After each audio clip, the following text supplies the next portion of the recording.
Welcome back to the Boneyard Podcast, everybody. This is your host, Jared Sheffield, along with my good friend, Artemis Brower. And we're coming to you this week with episode 220. 220. 220. Artemis. Talk to me. It's a great day to be a pirate. Always. It always is a great day to be a pirate, but today it just feels even sweeter.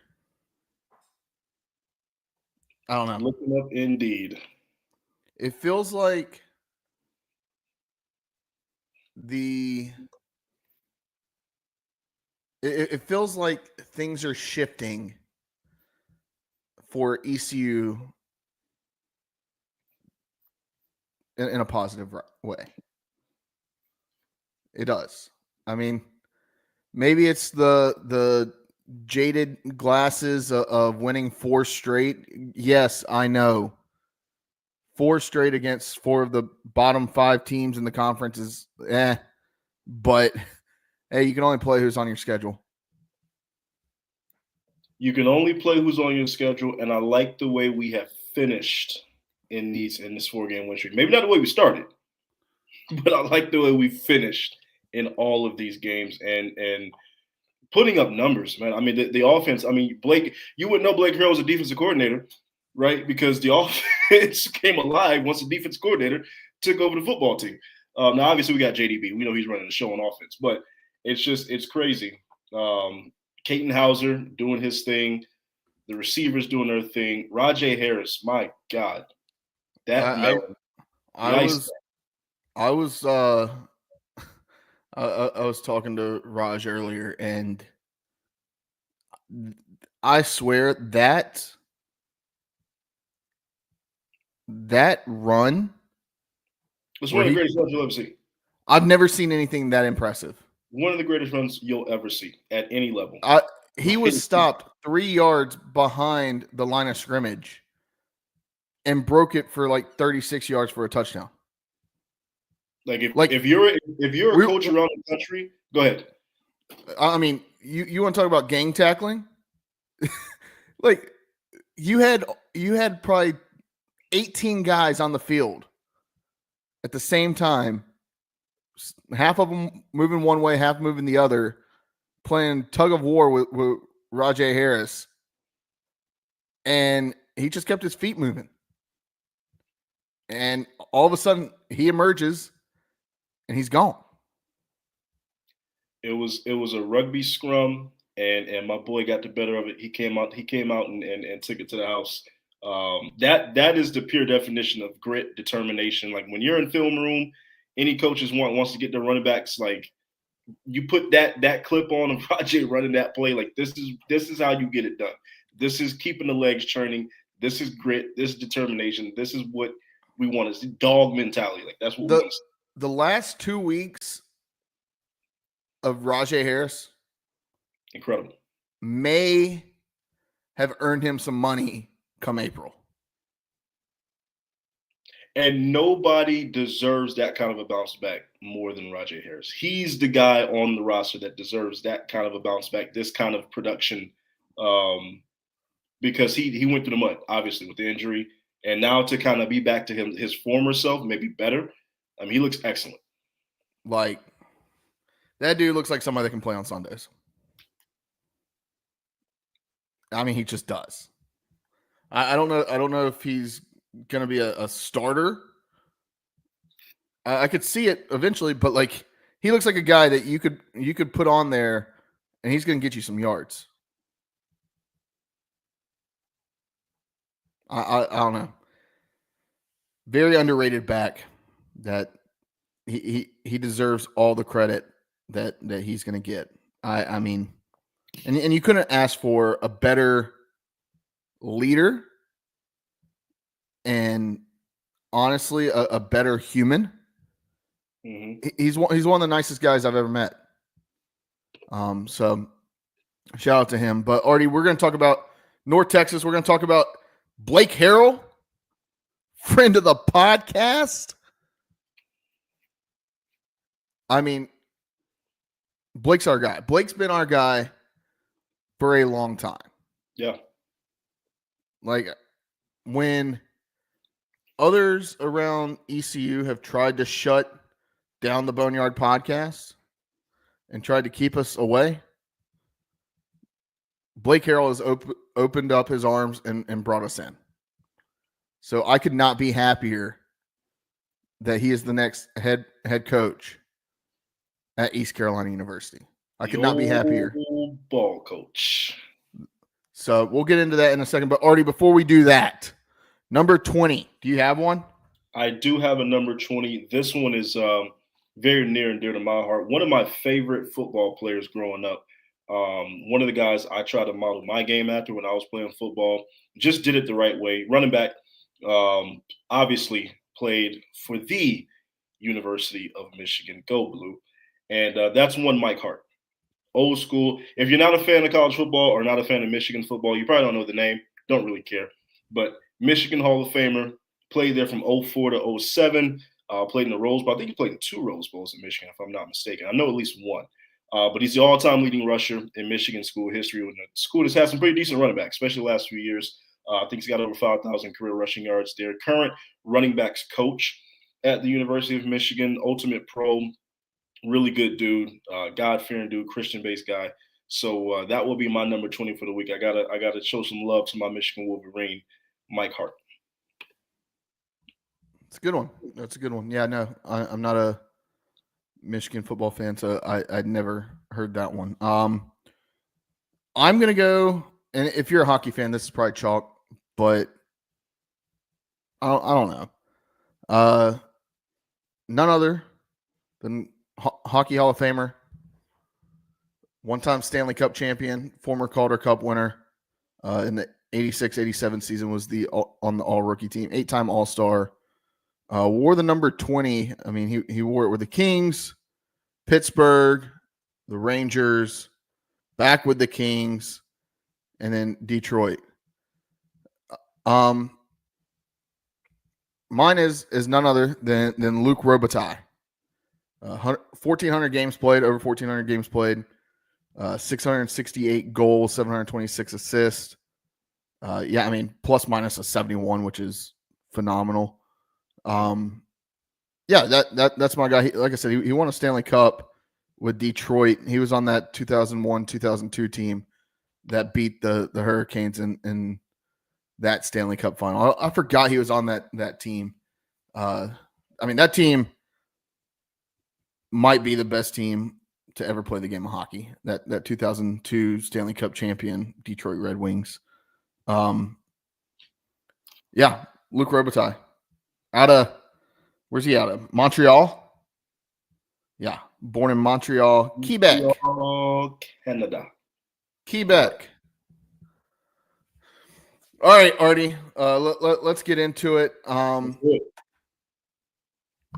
Where do we start? Let's start with Blake Harrell. Or should we start with the game against North Texas? Because I think that game, the way they won that game, solidified the hiring of Blake Harrell. Yeah, let's start with the game. Let's talk about the game. Let's start with the game. So, I mean, Pirates go down big, 21-0. I was if my text were ever revealed in the group chat, I'd probably be canceled as a Pirate fan. It was ye of little faith to start the game from Jared Chaffin. When you go down 21-0 on a team that can score the way that North Texas can score, and it looked like they were scoring, and it looked like everything that could go wrong for ECU was going to go wrong, I'll be honest, I had little faith. Yeah. Maybe it's because I've seen it too many times under Mike Houston that when you go down that big, you're not going to claw your way out.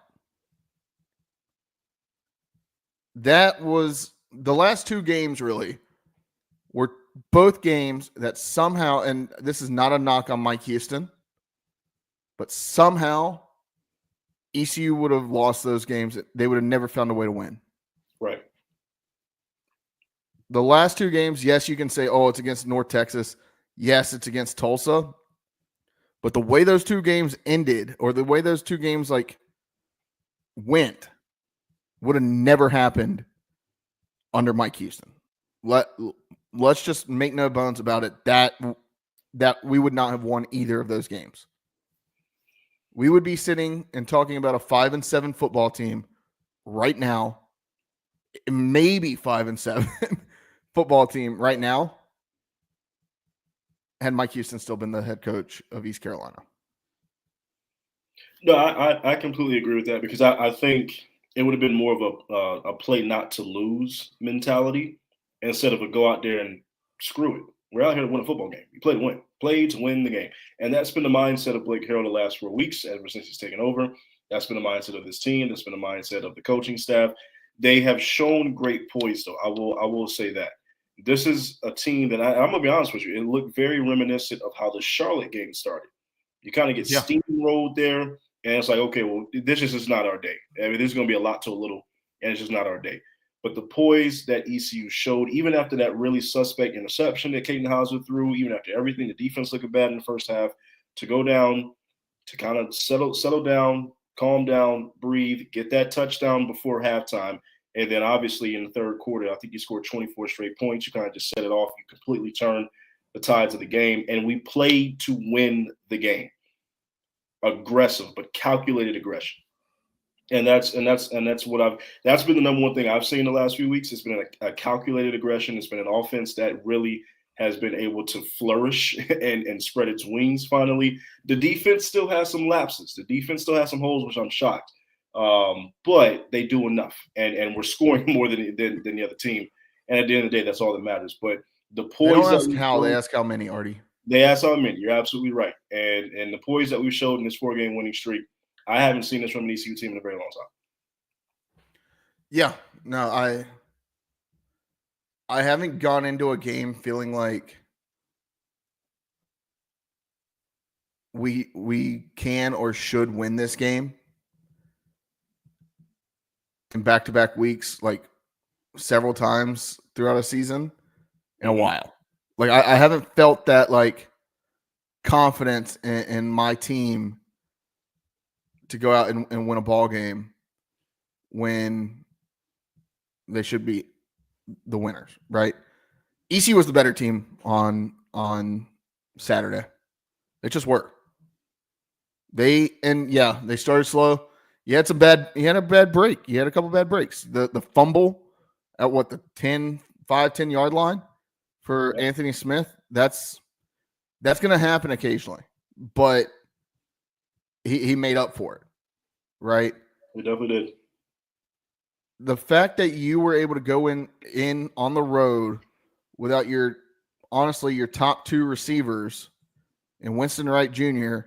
and Chase Sowell and get in, honestly, a shootout with one of the highest powered offenses in the country and win, that's impressive.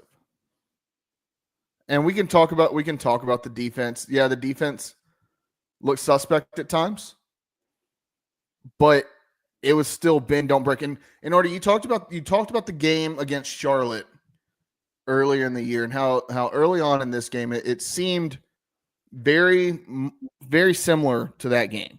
Mm-hmm. And it did. Like we were all talking in the group chat, like, This looks like Charlotte. What is going on? And then the light bulb clicked. Zakai Barker missed the Charlotte game. Zakai Barker missed the first half against North Texas. And they were able to do whatever they wanted to us on offense in that first half. They were able to run the ball. They were able to throw the ball over top of us. It was not pretty. And we got to remember, Zakai Barker is the Mike linebacker on this defense. He's the guy that has for the majority of the time, he's the guy that has the earpiece in his ear listening to the coaches. Directing that offense or directing that defense. Yeah.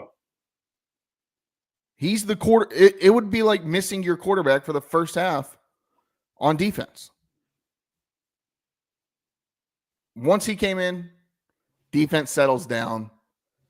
ECU starts to really kind of figure it out. And I mean, they scored? Did they score? They scored one touchdown in the second half? Yeah, because it was what 41-28, 40-28. That was the final of that game. They scored one touchdown in the second half. It was basically lights out in the second half. I mean, and once ECU started to pick up momentum, they scored to go into the half, scored coming or like early in the second half. North Texas, that missed field goal. I think had they made that field goal and taken some of the wind out of the sails of ECU, we may be talking about a different ballgame. You miss a field goal, momentum just keeps piling. And once you see momentum's like a snowball. Once it starts rolling downhill, it builds and builds, and it works heavily in the favor of ECU this past weekend. And we've seen that when ECU gets momentum and they can sustain that momentum, good things happen. It's like a fight. Once you start landing punches, that next punch is a little bit easier to land. Artie, I don't know. I couldn't be happier. Let me ask you, who's your bad to the bone player of the week? I feel like there's several guys we could give this to, but who's your bad to the bone player of the week? Well, it's clear and obvious Roger Harris, first and foremost, simply just because of that run, and he just had a phenomenal game. Anthony Smith, you could definitely make a case for Anthony Smith. You can make a case for Caden Hauser. There's a few guys on offense you made a case for, but I'm giving it to Raj, man. I'm giving it to the Iceman. I think Raj is the easy pick. And for that reason, I'm going somewhere else. I'm giving it to Yannick Smith. Yannick, yeah, I was thinking Yannick too because he had some he had some grabs in that game. He had some grabs. He did. Yeah. That's a good one. I like the Yannick Smith shout out. That's a good Yannick Smith. That boy for a little while. That to do what he did and honestly be thrust into being the number 2 on ECU's offense this past Saturday was huge. Yeah. But all right, Artie, quickly before we start talking about Navy, and we're going to go to Navy here in a minute. Blake Harrell, it was announced today, Blake Harrell having the interim tag removed, pending the Board of Trustees meeting this Wednesday. It would be an all-time shocker if they weren't to approve it. Right. These things are pretty much approved. This is just a formality. Right. Blake Harrell's the new head coach. Now, once again, we don't have the contract details yet, but my guess is that they're going to give him 2 years at least to start, and then we're going to figure it on past that, and then there's probably going to be incentives for if you win a bowl game or if you have a winning season, we'll add another year onto your contract, something like that. I'm sure that'll be negotiated in there. Let me tell me, what was your initial thought when you heard the news this morning? Yeah, when I heard the news, and then when I saw the video too, the video gave me chills when they did that with the players. That was awesome. But the number one thing for me is that I'm not big on deserving what you deserve. Plenty of people deserve a lot of things. I'm not big on that. I'm big on what you earn. And Blake Harrell went out there and just earned it. He earned the right to be able to be where he is, to be named the head coach, to take that interim tag off. This was his job interview, right? Taking over and we're going to see how this team responds and how this team fights and how they play the last few weeks. And they've been undefeated. They've just been excellent. They've just been perfect. So I think he earned the right to have that. I think he's absolutely going to get 2 years. And he's going to have an opportunity now to set his own culture, set his own locker room. I think it's going to be definitely a more kind of aggressive tone in that locker room. Hey, let's go out there and get it. Let's go take it from people, which I like that from my coach. But he earned it. That's my number one thing. It's not about what he deserves. He earned it. Blake Harrell went out there and just earned the right to be the new head football coach of ECU. Yeah. I mean, that's one of the toughest job interviews you're going to have. A team that is probably broken and feeling like hopeless, to pull them together. Yeah, we can talk about the records of the teams that we beat, but to be able to win that locker room over, and I say win, Blake Harrell is a beloved guy in that locker room and has been since he got here. To be able to kind of pull everybody together, say, okay, we're one team, offense, defense, special teams, all in one. Let's go get it. Let's go 1-0 this week. But our goal is not to win 6 games and make a bowl game. Our goal is to finish 8-4, 9-4 on the season, and do something special. And he's done that each and every week. And even when the odds are stacked against him, and even when it's not looking the best for ECU, he and JDB, they right the ship and then they burn the boat. That's what they've been doing. And burn the boats, baby. And that's a whole nother conversation. We can have the trolling of the North Texas social media accounts, the SIGs and Dat CU, whatever stadium down there. No, the SIGs, yeah, with the picture of the seniors in the background on the jumbotron. That was savage. I loved it, but that was savage. That was he learned that directly from Lane Kiffin. That was absolute savagery. But what is lost in all this, and maybe it's not lost in all this on most of the non-casual Pirates, but going into this offseason, had you hired somebody from the outside, the portal opens in less than a week. Oh, you would have lost a lot of kids. You would have lost probably half of your roster, if not more. It'd have been a total rebuild, absolute total and rebuild. ECU cannot afford to totally rebuild. They know that they have a good culture in that locker room. They've got athletes, and they've got these rising upperclassmen that can continue to build on that culture. They're bringing in talent. They've done well recruiting. There's a lot of potential in that locker room right now, a lot of skill in that locker room. Why not keep it together and then, hey, let's see if we can catch fire in a pan and keep on moving on. Right. Plus, it probably saves you some money. Blake Harrell probably saves you some money that rather than hiring another coach from the outside. It all makes sense. We're seeing today already Team Boneyard donations filling in. Just keep on donating. Keep throwing money in there. Let's stack the war chest. Let's go win us some ball games. I keep hearing people talk about, he's 4-0 against a terrible record. I guarantee Mike Houston would have had a worse record than that. He would have.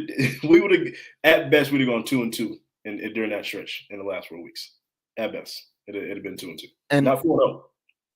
And with that, Artie, I think I keep hearing people talk about, the schedule next year. The schedule next year is not any cakewalk. Yeah, it looks good on paper, but the schedule next year, there's a couple teams on there that are very suspect. You talk about NC State, a team that was talked about to make the college football playoff this year. They need to beat Carolina this weekend to make a bowl game. You talk about BYU. BYU comes into Dowdy next year. The Big 12 is honestly the worst power conference out there. There's a scenario where I don't think it's going to happen, but there's a scenario where Tulane jumps up ahead of whoever the Big 12 champion is and gets that 5th outright bid. There's a scenario out there, right? Coastal Carolina's not world beaters. You got to play Tulane. You got to play Memphis next year. Next year could be a good year for ECU. Keeping this talent and rolling forward, I really like that. Yeah. Yeah, and then you got Blake Harrell, who I think if anybody's going to give us a shot to beat Navy this week, it's Blake Harrell. The guy knows the triple option. The guy has an offensive coordinator that can go out and sling it. This is going to be a fun week for ECU. All right, on that note, Artie, anything else on Blake Harrell before we throw it to our guest? The old ball coach. Welcome, friend of the podcast. Let's do it. Awesome. All right, well, now we're going to throw it over to our guest, Joe Miller. Joe is the color commentator for Navy football. Joe, welcome to the Boneyard Podcast. How's it going, my friend? Good, guys. How you doing tonight? I'm doing well. I haven't checked the score. How did Navy basketball do tonight? Well, we were playing a D3 school, so we did pretty well. 90. This is the thing I always joke around when people ask me the score after the game, even with football games. A lot of times it was 96-43, something like that. Yeah. Love that. Love it. Well, welcome to the Boneyard Podcast. We talked to you a little bit over DMs over the weekend, but typically, and people that have been listening to us for a long time know that one of our favorite guests to have on every single year is our good friend of the podcast, Pete Medhurst, the play-by-play voice of Navy athletics. Unfortunately, Pete's dealing with a hard time right now. He was diagnosed with brain cancer, I guess, about 3 or 4 weeks ago now. But before we get into ECU Navy this weekend, do you have an update on how Pete's doing? Yeah, first of all, I would tell you that he's a big fan of your guys as well. So I forget what road trip we were coming back on the plane. He was watching your guys' show on the post game, so on the flight home. So he's a big fan of listening to you guys and watching you guys as well. So I talked to his wife this morning. He's still going through some treatment right now. And then the hope is that he can go to a rehab facility here relatively soon. But he's battling, he's fighting. I miss him on game days. It's been tough, but he is fighting right now. And it's just, it's been it's come on so fast. It's been crazy. It's been a whirlwind, really, going through all this here over the last couple of weeks. But he's had some good moments. He's had some setbacks, and he's headed back on that way up. So we're all hopeful. We're all praying for him, and it's been great. I mean, from the perspective of he had a lot of people reach out to him, and I know his family and his friends really appreciate everybody that's reached out, and that part of it has been it's been really helpful for his family. I know that talking to his wife, she's mentioned it a couple times, like all the support has been very much well appreciated. And he's still battling and he's still fighting it, and like I said, he's going through some treatment right now, and then hopefully he can get back to a rehab facility and get stronger and get back at it, really. Yeah. For sure. And yeah, I mean, Pete, he's been, I think I saw that first game he missed. It had been like, it's the first game in like 20 some years that he had missed, 17 years. Yeah. That he had missed, which was crazy to me. Yeah. He seems like a guy that is well loved up there in Annapolis, and any Navy fan. He seems very well respected up there. So can you talk to a little bit more about like the fan base and sure how they've responded? Yeah, I mean, you mentioned the streak he had going. I joined the broadcast crew in 2014, which seems like a lifetime ago to me now. And he'd probably been already there for 6-7 years at that point. On the broadcast, he was on sideline.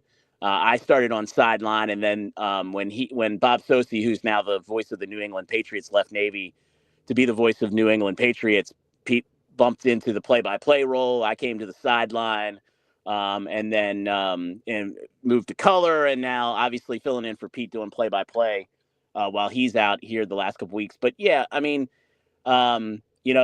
we had last week was our first home game since it all kind of went down. We've been on the road for a while.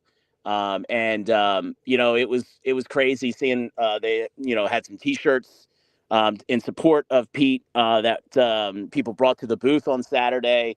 Obviously, people Pete's famous checkerboard end zone call. They people on the internet changing their avatars to that, and the support with the GoFundMe page with him, and which has been super. And I've known Pete since 1999. I was in college when we both went to the same high school. He is a little bit older than me, and he graduated about 10 years earlier than me. But I met him when I was still in college. Like I said, I was my first year in college.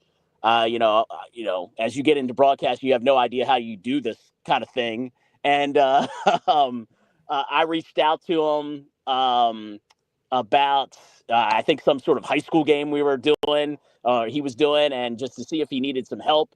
And then we started, and I had because we grew up in a small rural area in Southern Maryland. I knew who he was because my sister went to high school with him, and it's just we're from a small community, so everybody kind of knows everybody. So I reached out to him about doing a high school game, and then he said, "Hey, I'm doing a radio show tonight. You want to come in and do the show with me?" And I was like, "Sure. What time you want me to show up?" And then later on that year, after I did a couple radio shows with him. He was like, "Hey, I'm doing a basketball game. Do you want to do the pregame show for Army Navy?" This wasn't on the network, it was on the local station there. And I was like, "Sure, I'll show up." And I didn't really have any, he was like, "Just follow the log. It'll be fine. You only do 3 really live segments. Everything's taped and everything will go okay." I was like, "Okay, sure." That's the type of guy Pete is. He's just sort of like, everything will work its way out. Don't worry about it. I'm more of the, "Oh my God, what commercial breaks here? What segments this? What do I have to do this and this and like that?" And he was very chill about that. So, I've known Pete my entire adult life. Basically. Just a super guy that will, do everything and anything for you if you asked him to. And he's been obviously a vital part of, my career, doing a lot of different things over the years. He's always, we did radio shows together for a long time in Baltimore and Washington, and sports, everything, literally everything we've done together. So, just a special guy, and a guy that, like I said, he grew up around Annapolis. We grew up about, 15, minutes south of Annapolis, small community, not unlike, where you guys are from in Greenville. And so, I think being an institution there is saying an understatement, really. For sure. Well, Joe, we'll get into the game. We could probably talk a little bit more about Pete here in a minute, but ECU Navy, it seems like these two teams, kind of like ECU's opponent last week, are heading in opposite direction. Now, Navy maybe not as much as North Texas was, but what's going on after the hot start for Navy? It seems like it's kind of cooled off. Talk to me about the last 3 or 4 weeks. Well, they've played 2 really good football teams. Tulane and Notre Dame. Honestly, if you had to press me on it, I know Tulane lost earlier this season to Kansas State, and they lost to Oklahoma. Maybe Oklahoma beating Alabama makes that loss look a little bit better here recently. But if you had to ask me who I thought was the better football team between Tulane and Notre Dame, I would say Tulane right now. Now the Rice game was sprinkled in there, and that was, a crazy game. we got delayed 3 different times. You're on the road. It's a game that's supposed to start 4:00 local. That starts 9:00 local. It was, and that was for me, we're, filling in for Pete for the first time on the play-by-play side, on the football side. I mean, we were in and out of rain delays. It was to say it was a crazy day would be an understatement, but they had to deal with a lot that evening, and they didn't play well. And I think they responded by going to South Florida and played really well down there against a good South Florida team. And, then they ran into a buzzsaw last week against Tulane. I mean, I think as thorough a defensive effort by Tulane as we've seen in a long time against this Navy offense. And look, the part of the success early on, new system, it's got the elements of the triple option, but they've opened things up a little bit. And Blake Horvath, their quarterback, was playing absolutely fantastic. They go to play Notre Dame. They're actually moving the ball pretty well. They turn it over 6 times, and you're not going to beat Notre Dame. You're not going to beat anybody turning the ball over 6 times. And then last week, Blake got injured against Tulane early in the first half in that game. He tried to come back, came back, and then in the second half, Tulane started the second half with a long drive. And I think at that point they were just like, okay, Blake, you've sat here for like 25 plus minutes of real time. He was dealing with some spasms issues, and they were like, let's not send you out for the second half. And, I think Horvath's injury was a big part of last week. It's not the only part because Tulane's a really good football team. I think they've done some soul searching this off week. I mean, it came at a pretty good time, obviously, with trying to get Blake healthy and ready to go for this game. And he's been a big part of what they've done offensively. You go back to the success early in the season. I mean, it was built a lot on his running and his passing. He was unbelievable against Memphis. He put together some of the best, back-to-back games in Navy football history with his passing and rushing. And they were hitting a lot of big plays. We haven't seen that as much.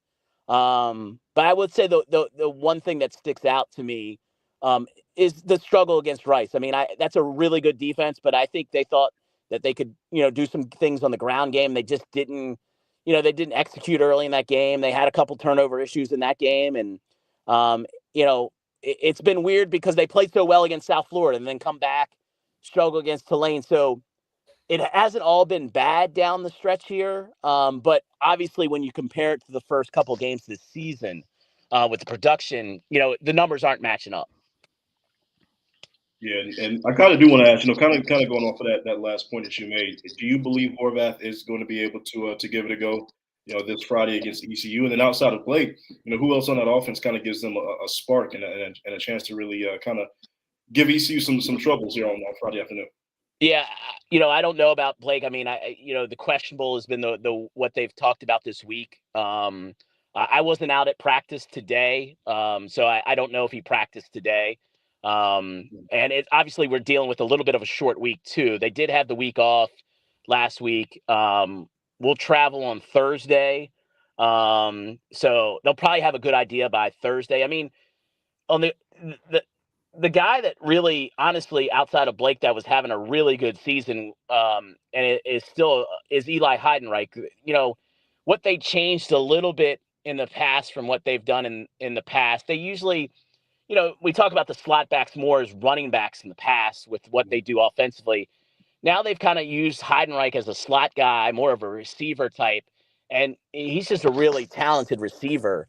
And when they were really hitting on all cylinders, I mean, he had, I think, 5 receiving touchdowns in the first 4 games. And the school record, that probably doesn't surprise a lot of people, for most receiving touchdowns in a season at Navy is 6. So he's on the verge, like 4 weeks into the season, of getting to the school record of receiving touchdowns, and still hasn't gotten there over the last couple weeks. But they still, obviously, Braxton Woodson, who played last week against Tulane, fits the, he fits the profile of a guy that's got a big arm.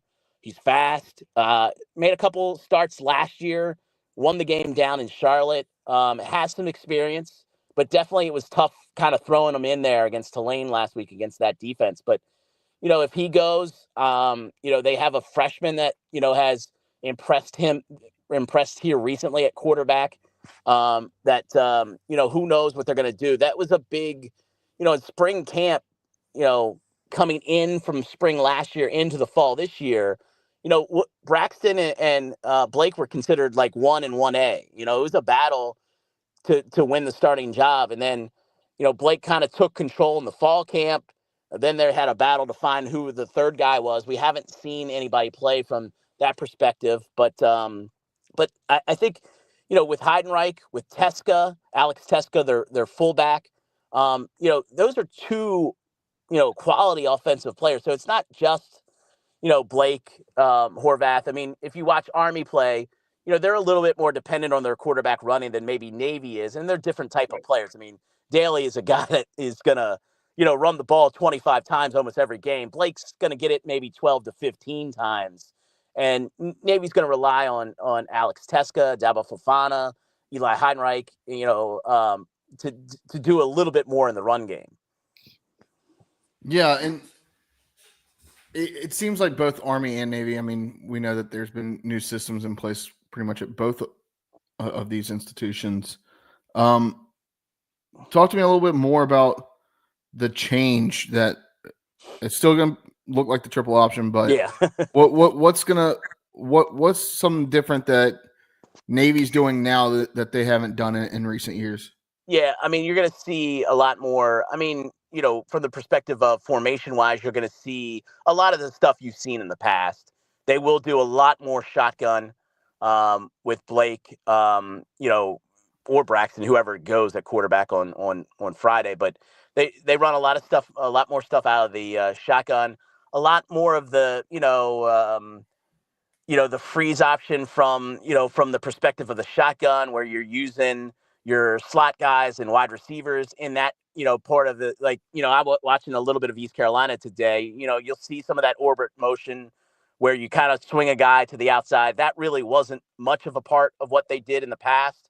I think the thing that more or less they wanted to adjust to over the last couple of years is just connecting on some short passing games. Formation wise, they'll look a little bit different. They use a tight end. They never used a tight end in the past. So they've, trying to change that style a little bit. Like I said, with the slot backs or snipe backs, as they call them now, there's one that is primarily the running guy, and there's the other guy that kind of hangs out in the slot, and he's more of a dual threat kind of guy. That's what I think the future of this offense more or less is, trying to find that matchup with the, running the jet sweeps and running that motion, which typically they haven't done a ton of in the past. You'll see a lot more of that on Friday from what they've done. Now, you also see a lot of stuff that, they'll go fullback dive and they'll get, into tight formations, and they'll, put, 3 extra tackles on the right side of the formation. They'll still do a lot of that stuff too. It's funny. The first game of the season, we kind of went through, in the fall camp, we kind of sat down with the offensive coordinator and we went through a lot of the, the changes that they were going to do. And then, we talk about the first game of the season. We're like, yeah, this is what the new offense is going to look like. And then they came out and basically ran the same offense that they've been running forever in that first couple weeks. So you'll see a lot of that traditional Navy stuff, but a lot of the motions, the shotgun, the tight end, it's formation wise, it's a little bit different, a lot more fly sweeps and stuff like that. And trying to get the guys to the edge that maybe sometimes it was more of a battering ram, trying to get the fullback, 25 carries. I don't think the fullbacks had more than, off the top of my head, 14 or 15 carries in a game this season. It's just a different look from what they're doing formation wise. And they're trying to get the ball to the outside into the slots a little bit more. And look, they're still, they're still evolving, I think, as an offense too. As we continue this season, Drew Cronick, the new offensive coordinator, is still, they're still working on some different things. Obviously, with some injuries, they've had to adjust some guys here and there throughout the season. But it's a mix of triple option. He calls it the Delaware wing tee, but doesn't really look like what you would think of a wing tee that you think of from the, the 60s or the 70s. They do some of that stuff, but not a ton of it. So it's more formation stuff and just trying to get guys on the edge a little bit more. Yeah. Absolutely. And kind of switching gears, talking about that defense a little bit. They've had some good games this season, Yeah. some bad games this season. Obviously, when you play two ranked teams, that's kind of an outlier. But who are the engines on that defense to make them go? Yeah, I actually think they've played much better here the last couple weeks, and it unfortunately because of the competition that they've played, it really hasn't shown up. I thought they were outstanding against South Florida. I mean, to shut them down, running the football. Their leader on defense is Colin Ramos, their middle linebacker. First team all conference last season. What they've been dealing with some injuries too on the defensive line. Justin Reed, who missed a lot of the Tulane game. I think they're more hopeful that he'll be back and ready to go. He's a North Carolina native on the defensive end. He's been outstanding for them. Landon Robinson, nose guard. If you go watch the South Florida game, I mean, he had 3 or 4 pressures by his own, just driving the center back. He's been outstanding for them this season. But it's real Kyle Jacob and Colin Ramos, they're inside linebackers. They made a couple switches here the last couple weeks. Some young players have gotten a lot more playing time. This is it's kind of weird at Navy. We were just talking about this at the basketball game. This is the time of year where you actually will see freshmen start playing a little bit more because of plebe summer and what they had to go through. They're a little bit depleted, and there's also sort of a learning process. And now they've gotten some young guys that have played here the last couple of weeks that have played really well. I think defensively they played pretty well against Tulane. They just, it's 14-0 at halftime. I mean, I think they would have taken holding them to 14 points at halftime. That's a really good offense with a really good running back. And they kind of got, as the second half went on, they kind of wore down. They just, were on the field too much. But, I think they've played really well here recently. I thought they played well at Rice. E.J. Warner, for whatever reason, has given them problems when he was at Temple and at Rice. But they got off the field when they needed to in those games. It just wasn't connecting on the offensive side. So I actually think down the stretch, they probably played their best football on the defensive side of the football field here the last couple of weeks. And I think a lot of it has to do with now they have a lot more quality depth. You go back, it was crazy. You go back to the Memphis game. They had I think 8 guys play more than 90 snaps in that game on the defensive side of the football field. That kind of tells you what kind of game it was. But the other thing is they really weren't trusting anybody else to go out there. And now they do. I mean, I think Colin Ramos and Rayon Lane and Deshaun Peel, if they're not, Peel's corner, Lane's a free safety, Ramos inside linebacker. I think those guys all have a shot at making first team all AAC.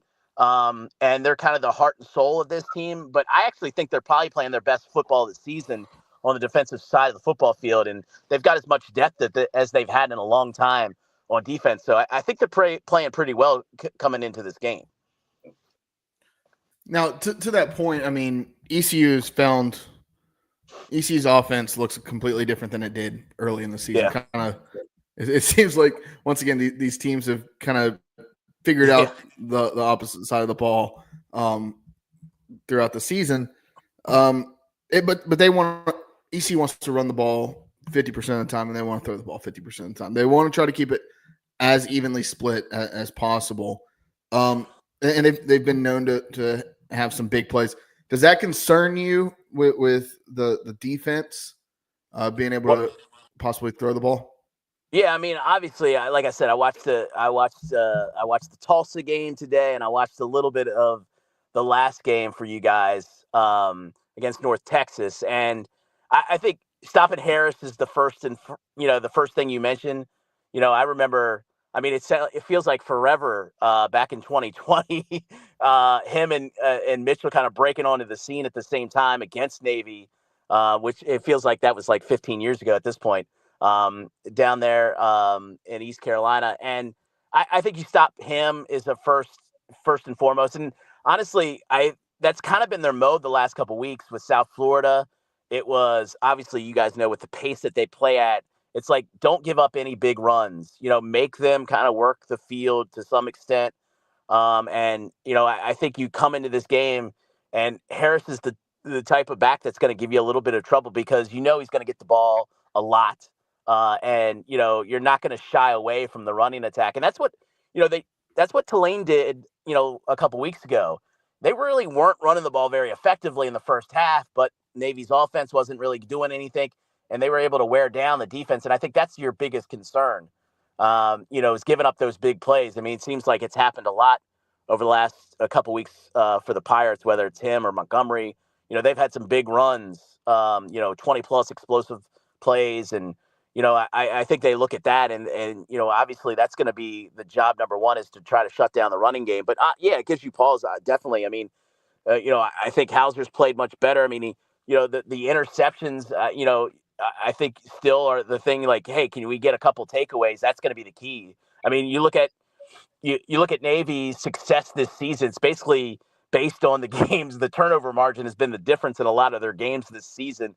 They were so good at taking the ball away. And obviously, with you guys so far this season, the interception problems have been the one kind of obviously the drawback early in the season, but it still occasionally happens. And I think going into the game Friday, I mean, I look at that. I mean, we always talk about it and you always go about it. The other thing that I think is going to be key is, Navy's been really struggling on third down. I mean, that's the thing that's really killed them. They've been actually pretty good on first down and, offensively just got bogged down on third down. So, that's going to be another key, but it starts really with turnovers for them. When they've held on to the football, they've been a tough team to beat. And, they got a couple big takeaways against South Florida. They had a couple big takeaways against Memphis in that game that really helped them win the game. Rayon Lane's late interception basically sealed it for him. So that's going to be a huge part of Friday's game. Yep. Now, I've kind of got an oddball question for you because I'm just kidding. I don't want to look too far ahead because I know there's a game to play on Friday. Sure. But Army-Navy game right around the corner. And Yep. Noticing the uniforms for Navy, the Jolly Roger uniforms. Now, obviously, Jolly Roger, ECU Pirate go hand in hand. So little bit of a tie-in there, but they are fire. They are absolutely phenomenal. And the jerseys for Army Navy are just great every year. Anyway, what went into the Jolly Roger uniforms? Yeah, I mean, I love. I'm a huge white on white, like Rick Ross. I'm white on white. So. So I love, and honestly, the seeing the helmet up close, that's the thing that blows me away with all these uniforms, is the amount of time and energy that goes in. These are not decals; those are hand painted things. And that's what blows me away about all these uniform combinations that they've had over the years, is the helmets. And it's not easy to get a hold of one of these after the game. So right. I'm always, they go for high dollar. So hopefully these ones are fantastic. I mean, I love the helmets on these. Like I said, I love the white on white combination. It's funny. It's, that so much planning goes into it. And a lot of times, the players aren't privy to it. And, every now and then we'll ask a question about like, what are they going to, because sometimes you feel like, hey, what are the different options that you can go with here, but there's so many different places to honor, and different branches that obviously encompass the United States Navy and the United States Marine Corps, that, they have a lot of options out there, but, it's I know the Army Navy game was drawing a lot of attention because of the possibility of the AAC championship game also between those two teams and what that would have looked like. And that would have been crazy. I don't even know. I'm almost kind of happy we didn't have to deal with it because it would have been so weird and so odd and so different that it would have been, it just would have been weird. It's not, in other sports, I call a lot of other sports at the academy, and sometimes you do play twice. Obviously in basketball, you play twice, but in a lot of other sports, sometimes you do meet again in the playoffs. But in football, I don't know. It wouldn't have felt the same to me, in some regard. No. So, I obviously would have loved to have been in the AAC championship game. There's no doubt about that. But there's something special about that game, and I know I'm like sort of in the middle of it, so I always think but I've never seen a game like, an hour before the game, like everybody's in the stands. Like it's a experience, and I'm obviously looking forward to it, but the uniforms bring a little extra special to it over the last few years, and I think decent banter. I know, the Army is, claiming it, the uniforms to their own, but it's a little extra that adds to the rivalry. But I'm blown away by the artistry, to be quite honest with you, sometimes in these uniforms. It's incredible. Yeah. Yeah, I was thinking both Army and Navy this year have had better Jolly Roger uniforms than honestly ECU, and it's kind of like, yo, Army, this is your first time in your first season in the American. Chill out. No, and I've been on the record saying I'm a guy that, hey, it's the only football game on that day. I'm gonna watch Army Navy, but I go back, and I get it. I go back to I really wish that game was a conference game. I hate that it's not. Yeah. But I get why. Like, you don't have to explain the business part of it and all that to me. But I think it would be interesting to see, and it's gonna happen eventually. Army and Navy will eventually happen in the conference championship. It's gonna happen. It's just going to, and it's gonna be weird. And I hope it doesn't detract. I don't think it would detract from the Army Navy game, but it's gonna be weird when it happens that way. Yeah, I mean, look with all the obviously you guys gone through it, and it looks like Blake's going to be the head coach, but I mean the turnover in this league has been crazy over the last couple years, and I don't think the expectation. It's funny, you go back and look at preseason predictions, and they were pretty. I mean, they got Tulane right for the most part, but Navy was way down in the list. And I mean, when I look at the league, like, I don't see, like, obviously when you had a Cincinnati and you had a UCF, there was some, built-in teams that you expected to be there at the top of the division almost every time. And I think you could probably say the same thing for Tulane and Memphis for the most part. But I look at it and go, man, even next year, Teska, Horvath, Heidenreich, they're all coming back. And you look at Army and the success that they've had. We might be in the same situation a year from now. I mean, it's kind of crazy when you look at it, and the change and the turnover in this league over the last couple of years. It kind of blows your mind sometimes. Yeah, I mean, as much as I love talking to you and Pete, I can't say I get super excited to play Navy because y'all just beat our ass every time. House of Horrors, I hate, like, love you guys. Y'all are cool. No, I do not like playing Navy because y'all own us right now. It's been some crazy games. I mean, I don't think there's been a game that I was as frustrated about as last year when y'all broke our shutout streak. Just blanked us, man. Yeah. Next year will be the first year in a long time that we haven't played.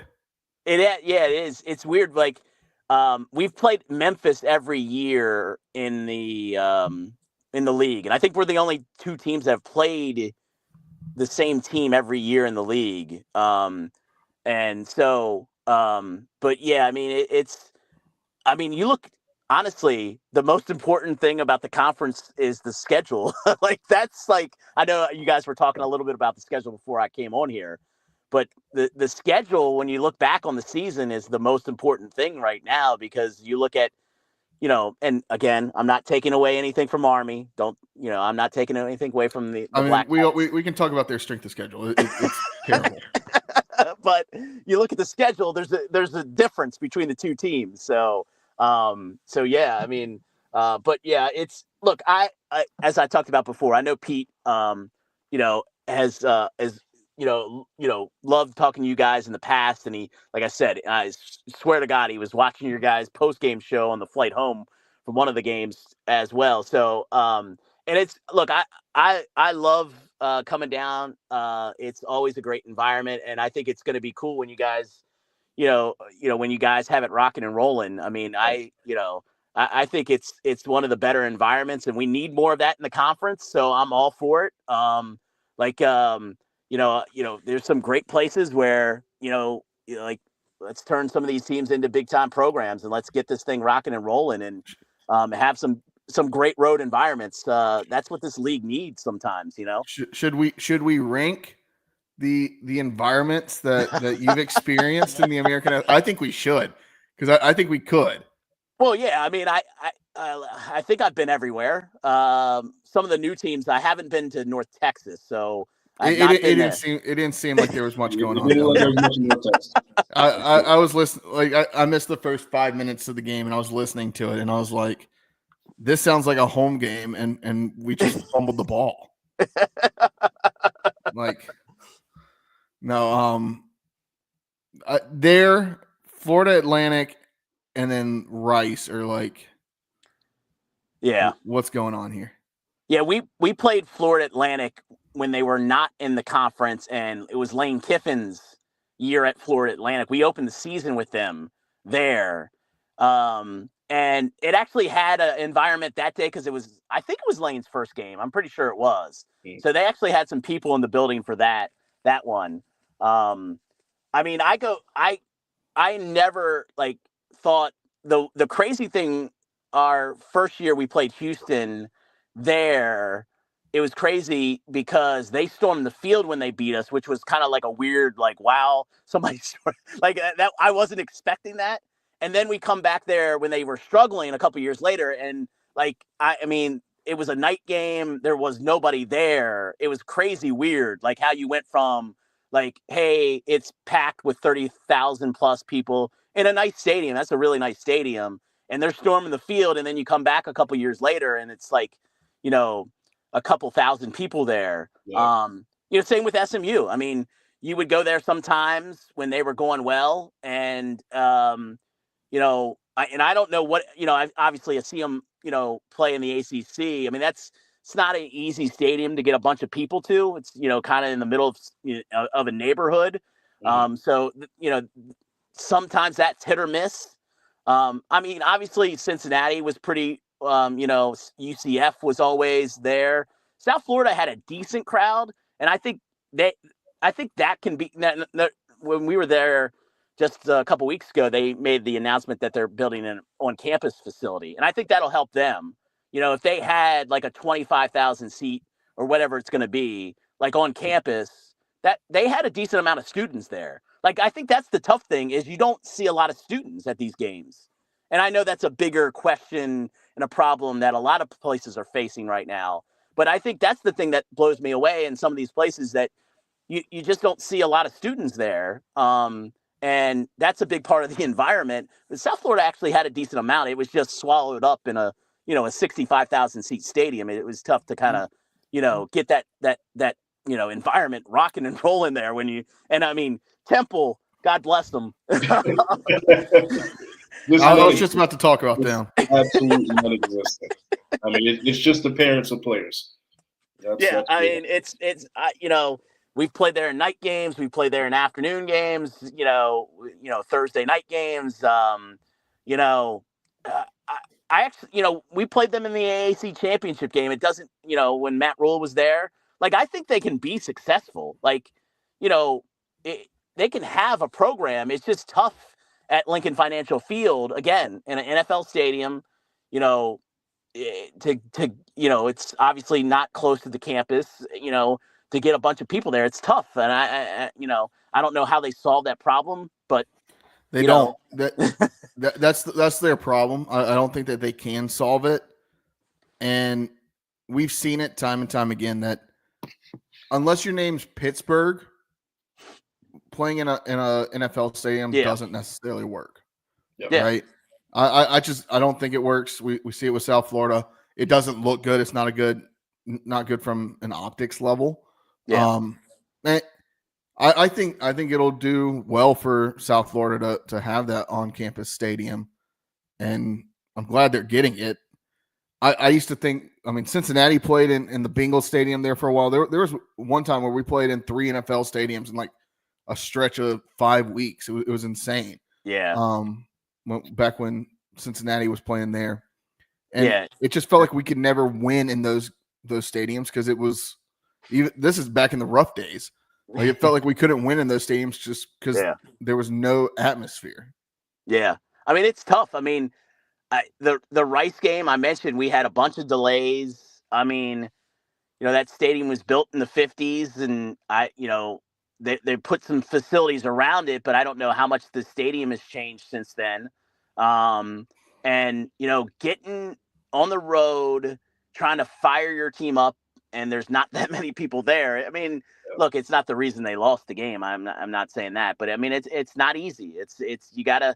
This is kind of start your own engines type of game. Sometimes coaches will tell you that. I mean, you got to find something. And we didn't talk about Tulsa. Tulsa is another place that, again, I haven't seen a ton of. Now that's a small school, obviously student wise. That's a tough environment sometimes as well. Small school in the FBS. Yeah, to get students to come out to the game, and we've joked. I mean, Pete and I used to joke all the time. Is we played there one year when Oklahoma was playing at the same time, and there was ushers watching the Oklahoma game. It's like it's like it's not the biggest game in town sometimes, but when they've been good, they've had some people come to our place. I know we played them when they were in the top 25 back in 2020, and they bought a lot of people there, and it was a cool environment. But I almost forget they were a top 25 team back then. Yes, yeah. It's funny. Last week, when the only reason I remember that is because playing Tulane last week, the last time we played a top 25 team at home in November was in Tulsa against Tulsa in 2020, when they had their defense kind of going, and they were a really tough team then. It was like a 19-13 game that day. But yeah, I mean, that's when that's a tough environment to go recruit to and get a lot of people to respond to. If you don't have you can't get more than I don't know 8,000-9,000 people in the stands. I mean, it's tough. Now the question everybody wants to know: who has the best press box food? I mean, East Carolina's up there. It's pretty good. Memphis is good. I like Memphis. Gotta be, yeah. We haven't been there. Now, it's funny, now they're redoing the Liberty Bowl, so it'll be different the next time. But Memphis is funny because the first year we went there, their road radio booth, it has a sign outside that says maximum occupancy, 3 people. And we have, with the engineer, we had 4 people. So we had to put somebody on the outside. And then we had Montel Williams, who's a Naval Academy graduate. He was our halftime guest. And we tried to fit him into the booth too. And so that was a crowded booth. But the food is good there. I mean, to me, it's East Carolina or Memphis, I would have to say. I'm trying to think of anything else that a lot of times it's just generic stuff. Like with East Carolina and Memphis, you get a feel for what the area is about, sometimes it's just I mean, Rice, it was like I said, it was like a turkey sandwich in a box. So, yeah, the old Jersey Mikes. Yep. So, yeah, I mean, I would have to say, I don't remember anything else sticking out to me. So the 2 places that stick out are ECU and Memphis, really. I love Tulsa because the radio booth is the biggest radio booth I've ever been in. And it's a great location. Tulane's pretty, I love the location of Tulane. That's a nice stadium there. And I'm glad that they have people coming to watch their games because that's a really cool stadium. I love the vantage point there. I love the vantage point at Tulsa. This will be the first time I'm at the new ECU press box. I know they've redone it since the last time I was there because we didn't come down during the pandemic. We did the games back at the studio. So it'll be my first time down there with the new booth and everything.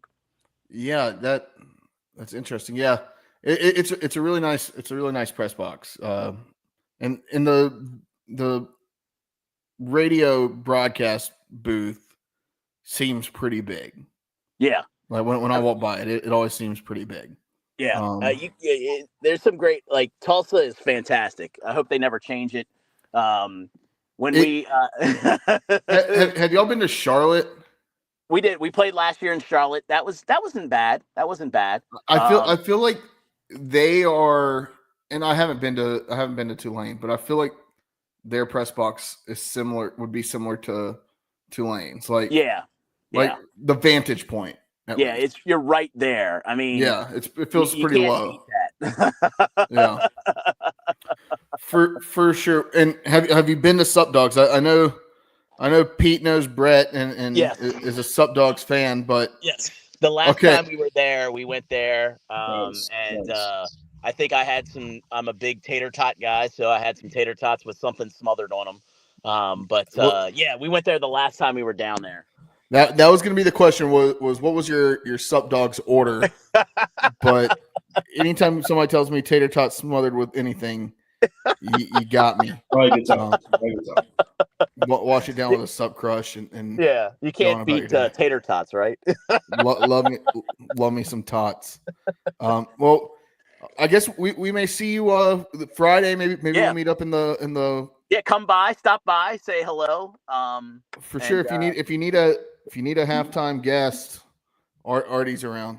Okay, I'll let the parties, the powers that be. I will let them know that I'm not. I that's above my pay grade to a halftime guest, because sometimes it's like the Secretary of the Navy or I mean, we had JD Vance at a game a couple. Yeah, no, we did. Yeah. Earlier in the season, so I mean that would have been a good one to have for y'all. But yeah, no, I look over my shoulder and JD Vance is shooting a promo in the press box, and I was like, "What is going on?" At the crazy thing at the Army Navy game after Trump won in 2016, he wasn't inaugurated yet. He was the president elect. He came in. We were next to the CBS booth, and he went in and did 4 or 5 minutes with CBS during the television broadcast. And you want to talk, I mean, we've been around some people, in the past, and there's been other presidents that have come to our game. The security for that, like there was an armed guy standing outside of our booth that said, "Hey, you can't leave for the next 15 minutes." I mean, it was pretty serious, the security that night. So yeah, I don't know what the plans are for this year's Army Navy. I haven't heard anything, but I'm sure he's there.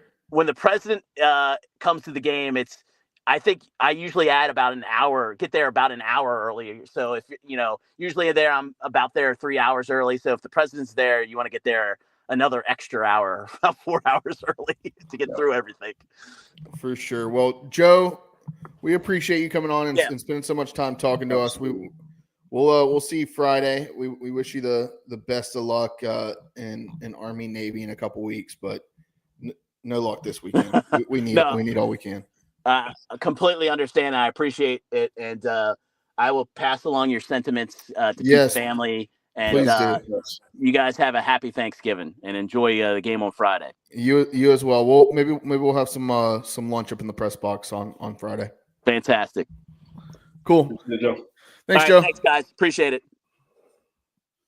Once again, that was Joe Miller, Navy color commentator, play-by-play voice.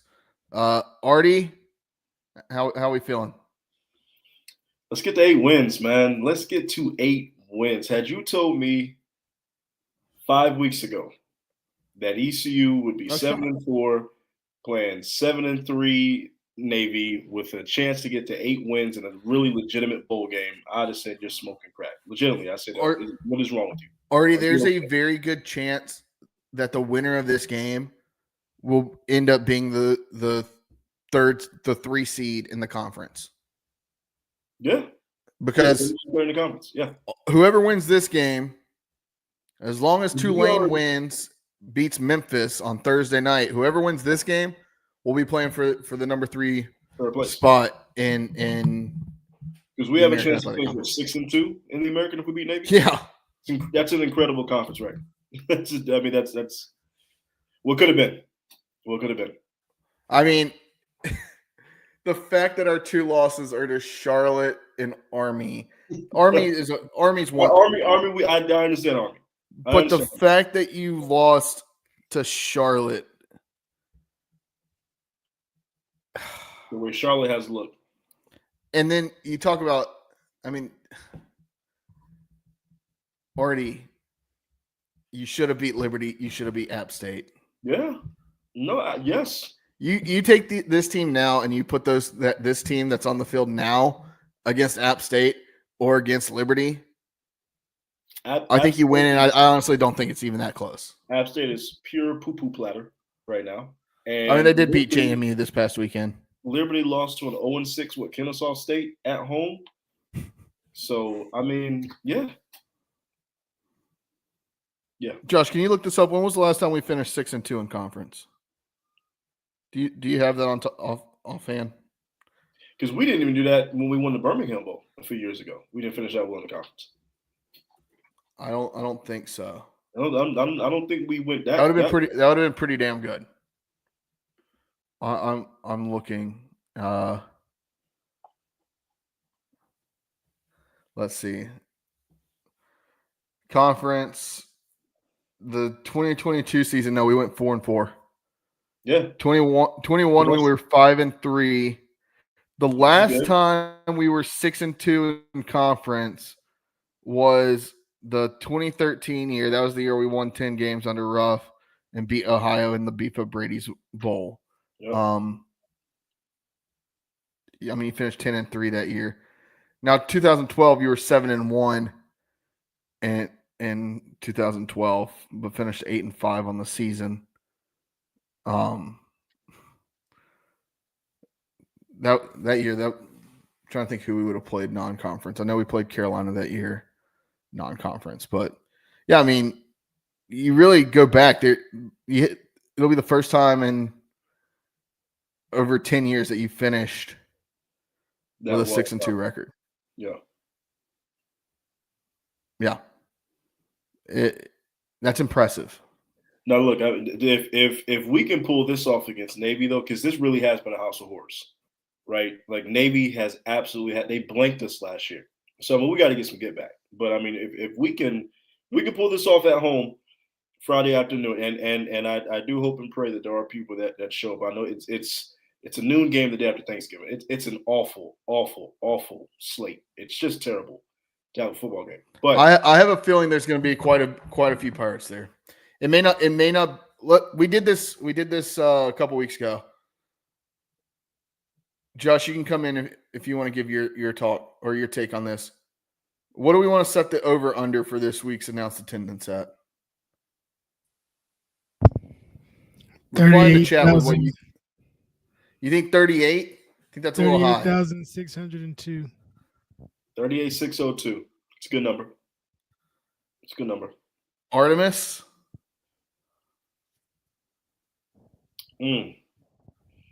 Whoever gets the close, Josh, put this down in the gambling corner notes.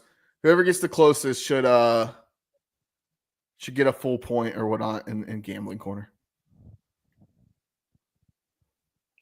You know, because of where we're at, I mean, this really should be one of the most attended home games of the season. But because it's the day after Thanksgiving, Black Friday, at noon. Yeah, I'm thinking the announced attendance is going to be under 38,602. Yeah, I think it's lower. It's going to be way under 38,602. I think. I would say it's in the 30s, but it's going to be low 30s. But this is the announced attendance, and we all know the announced attendance is yeah, not always. It's way more than what the actual. I'm gonna say 36.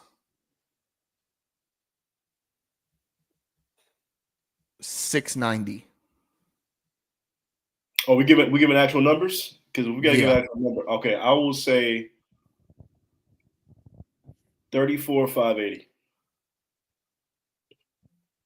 I feel like those are all reasonable numbers. It'll probably look like 27,201. Yeah, it's going to look half full. But it'll be announced that there's 30. I don't even know what I said. 36. I watch we're all wrong. Announced attendance 36,690. 43,605, some shit like that. This is the largest crowd ever in East Carolina University history. 52,699.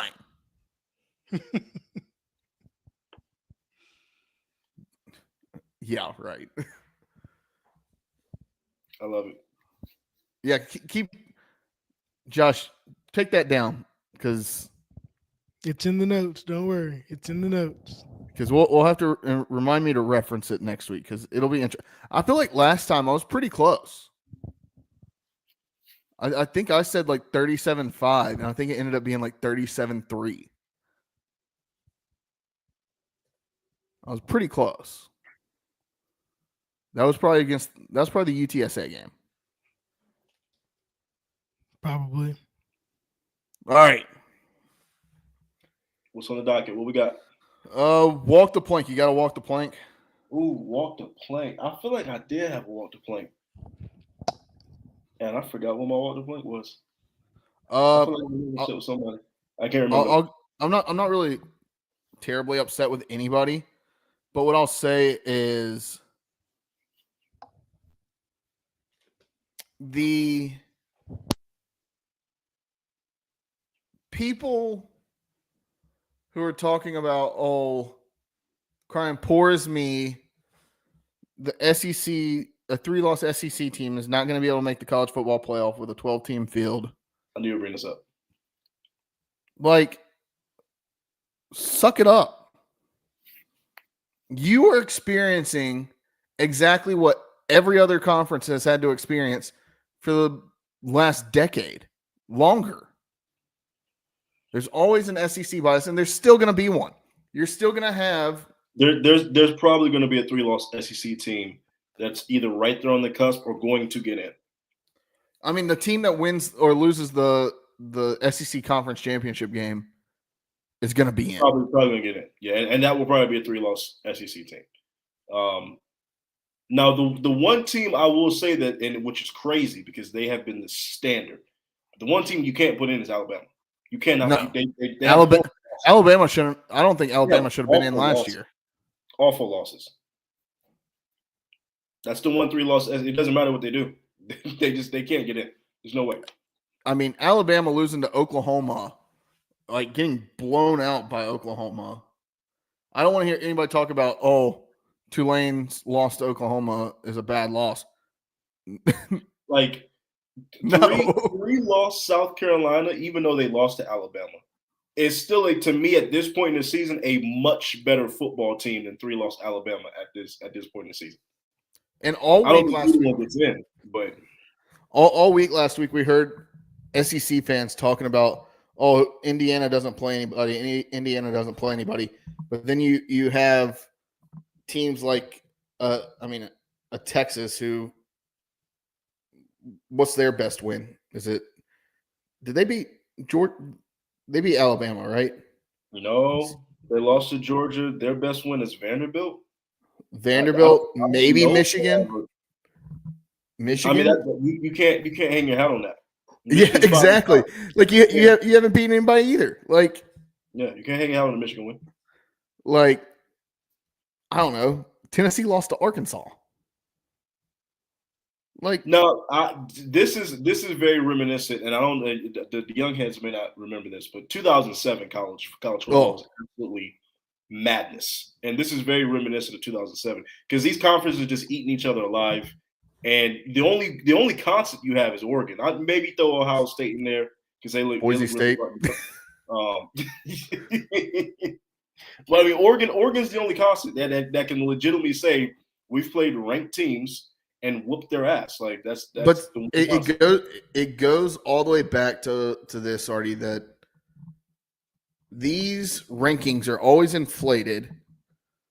I mean, the fact, like, Ole Miss does not look like a top 20 team. No, Ole Miss is out. They're done. Alabama is not a top 20 team. You look at a team like a SMU, who their only loss is to a top 15 team, and they dropped out almost out of the top Now, 20. I will say the strength of schedule does matter But because the the metric SEC itself, is the best conference in football. That cannot be argued. That's the best conference in football. it is. But the metric itself of strength of schedule is a flawed metric because it's based off of objective thought, right? It's based off of, oh, you beat this team that was ranked number 5 in the country. Right. Guess 6 who was weeks ago. Guess who was ranked in the top 10 preseason? Yeah. Florida State. Florida State. The whole rank and win things, I'm with you on that. Oh, you beat number 15 Auburn, but Auburn's lost 2 games since then and out the rankings. But it's still a ranked win.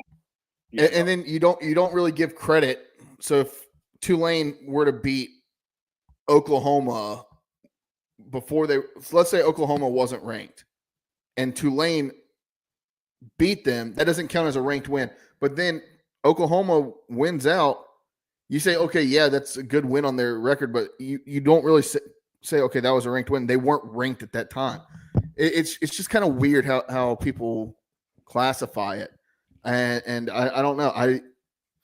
I've always said that the strength of schedule metric is a flawed metric, especially when we have AP writers and coaches setting this ranking. I just want to say, what up? I just want to say, Kansas should get an at-large bid. 3 straight ranked wins. Forget the losing record. Yo, they may be the best team in the Big 12 right now. 3 straight the ranked first wins team in the history of football to have a losing record and have 3 straight top 25 wins. And each of those 3 teams are still in the top 25. So you can't even go. You can't say they aren't ranked anymore. Put Kansas in. I will say, even if they finish 5 and 7, they got to go to the bowl. They got to go because to the bowl game. this is gonna be one of the years where it seems like there's enough bowl teams to fill them out. There may be teams that are bowl eligible that don't make a bowl game. We've got that's why that win Saturday was so big. You start looking at, okay, who's those bottom tier 6 and 6 teams? Maybe North Texas is going to be one of those. I mean, I'm trying to think. Maybe a UTSA. I don't know. I don't know. But the strength of schedule metric is flawed, and it has been flawed. And I've said this for the last decade, but nobody seems to listen. I don't know how you do it. There's not a way to say, oh, these are the top. This is the number 1 team, especially when we started out at the beginning of the season when we say, okay, NC State's the top 15 team in the country. Yeah. No, the fuck they aren't. But you look, the one thing I'll say about all this chaos, that if everything it's good for the sport. The plan, there's a real possibility you're going to get Boise State and Tulane in the 12-team playoff this year. They should be. It's a real possibility you're going to get both. I think it would be egregious. Look, you can say what you want about Boise, and you can say what you want about Tulane. Tulane's the better football team than Boise State.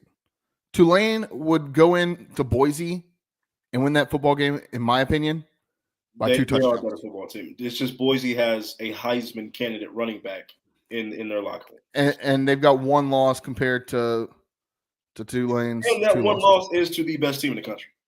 So by only like a couple points, right? That was like a 1-point loss. It was a close game. I get that. But in the past, it's been, okay, the top team. Now, this could all be for naught if Tulane beats, I mean, they got a tough opponent this week. They got to beat Memphis. Right, yeah, and Memphis is definitely gonna try to play spoiler. That's no slouch. Then you've got Tulane playing Army, which Army will probably drop out of the top 25 by then. You could have a top 25 win against Army in the conference championship game. In my opinion, that puts you in over Boise State. You have the better resume at that point. In my opinion, you have. I mean, outside of Oregon, Boise State's best game is what? Washington State. Washington State, I think they got 7 or 8 wins. But I mean, right but then you're still, for whatever reason, they still rank. They did beat UNLV. That's a quality win too. Yeah, but UNLV is the Dollar General version of the Army in the American Athletic Conference. I mean, UNLV Army would be a good game. It would be, but I still think on a neutral site, Army wins that football game. Probably, you're probably right. I think yeah. That's a good win though. That Boise UNLV is good, but like at the end of the day, there's one daddy G5 conference, and that's the American Athletic Conference. Now, I don't think the committee is going to put 2 G5s in. Just because they don't give a fuck about us, they're not going to put 2 G5s in. And if they have to choose, they're going to have to choose Boise State, because Boise State has the quality loss against Oregon. They probably were going to win their conference. They have a Heisman Trophy candidate. They're a household name, right? They are. They're probably going to choose Boise State. I mean, I want to look at something real quick, like the Big 12. The highest ranked team in the Big 12 right now is BYU. They're ranked 14th. You've got Tulane. That's going to change because I mean they just lost to Arizona State. So I mean, that's the ranking right now. They're 14th right now. Yeah. How are they above ASU? The team they just lost to, aren't they both 9-2? Maybe I'm looking at that wrong. BYU's 19. Tulane's 18. Right now, looking at it, the Big 12, Arizona State is 14th in the country. Okay. Colorado dropped out, right? I think No, Colorado's at 23. 20. Okay. Tulane could very well jump up into the top 15, and the Big 12 cannibalize themselves in their conference championship game, and Tulane get that 5th automatic bid spot.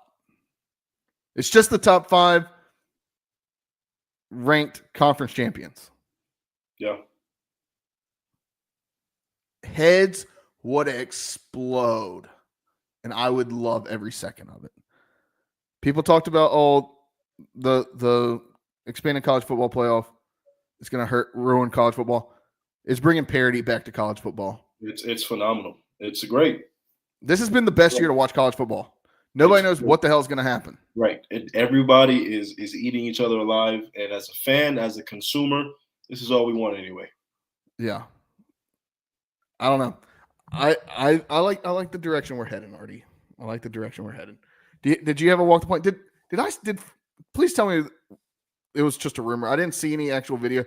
Did Florida State didn't rush the field after beating Charleston Southern last week, did they? I saw tweets about it, but I didn't see a video. I have no. I'm gonna be honest. I have no idea. I would hope not. And even if still, I would hope that's just a gag. But yeah, that was a battle of the suck. 1-10 Charleston Southern, 1-9 Florida State. I didn't even see that anywhere. So no. Okay, I figured it was. Maybe I got duped. Now the ending to that BYU Arizona State game was absolutely wild. And they should have let that shit go. That game was over. Yeah, like that game was over. Like you got the goalposts are down, the fans are storming. You look on the game was over, and then you got to clear everybody off. It took 15 minutes to clear everybody off to play 1 second, to play one snap, and yeah. And then Lehigh, famous for knocking Duke out of the NCAA tournament. We didn't have to go there. They won. I think it's called the old game or the longest football rivalry or whatever, beat Lafayette. Did you see them? They stormed the field and tore down their goalposts and threw them in the river. I have a buddy that about Lehigh Lafayette, but no, I didn't watch that. I have a buddy that went to Lehigh, and I texted him, and he was like, "It's a great day to be." I did watch a little bit of that Harvard Yale Bowl. I did watch that. I watched all of about 45 seconds of that game. Yeah, when I say little, I watched like 5 minutes. I saw Yale have a pick 6, and I was like, okay, I'm turning this off. Yeah, I had to get the Ivy League a little bit of love. Josh, anything grinding your gears? All right. Well, let's throw it over to Gambling Corner. I mean, we've been going for an hour and a half now. Let's give our picks. I feel like I don't even know how I did last week. So before we get into that, I just wanted to bring back one thing since we did do another random over-under for ECU. Episode 216, after Blake Harrell's first win as interim head coach, I posed the question of what you all thought for an over-under for the win total for ECU this season. We set the line at 5.5. I said over. Jared said over. But Artie. I know what I said. You ain't got to remind me. I know what I said. Had no belief in this team. I had no faith. I thought we was dead, bro. So much for being loyal and bold, Artie. And here we are at the end of the season. Look, East Carolina got enough of my hard-earned money. I am loyal and bold. All right. So this week we got a pretty good slate. A pretty good slate of games. First, with our American Conference game of the week, it's going to be Memphis at number 18 Tulane, which Tulane is a home 13.5 point favorite. The over-under is 56.5. Who wants to go first? I'll take it. I do think Tulane is a top. I would make the argument Tulane's a top 15 team in the country right now. I would say that I love that Josh knows where I'm going with this. I think Tulane does beat them. I think that they cover the spread. As far as over-under goes, Tulane's got a pretty stout defense, but both these teams have put up points throughout the year. It's going to be tight. You're going to sweat it out, but I'm going to take the over here. On Thanksgiving night, too. Yeah, Thanksgiving night. 7:30. What's the night game in NFL that they got to compete with in that time slot? Is that Kansas City? Or is that I wonder what the NFL game is. But that's a good college football matchup, though, if you're not trying to watch the NFL. Let's see. The Thursday night game this week. Packers Dolphins. Oh, that's a decent game. Dolphins are playing well. That's a decent game. I don't know. Honestly, the best game on the slate that day might. Don't say it. Don't say it. Might be the Bears Lions. There's a lot of bad games on that slate. Now, the most entertaining game could be Bears Lions. Yeah. The most entertaining game will be the Giants Cowboys. Like just pure. Let's see how bad the fundamentals of football can be executed. That's a sickos committee game. If I've ever seen one. Yeah, no, that's awful. That's all. They're not treating us too nice on Thanksgiving. That's awful. All right, Tulane, Memphis. I agree. I do think Tulane, they need to come out and handle their business. I agree that they are absolutely a top 15 team in the country just based off their body of work, how well they've played over the course of the last few weeks. But Memphis is no slouch. There's going to be a dogfight. They're going to give them a game. I'm going to take the over. I'm going to take Memphis to cover, but give me Tulane.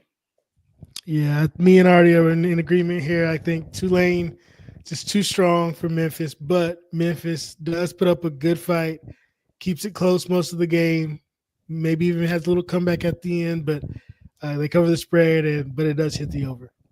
I will say this, and maybe I didn't look maybe as closely as I should have. Memphis has played in a lot of close games this year. Yeah.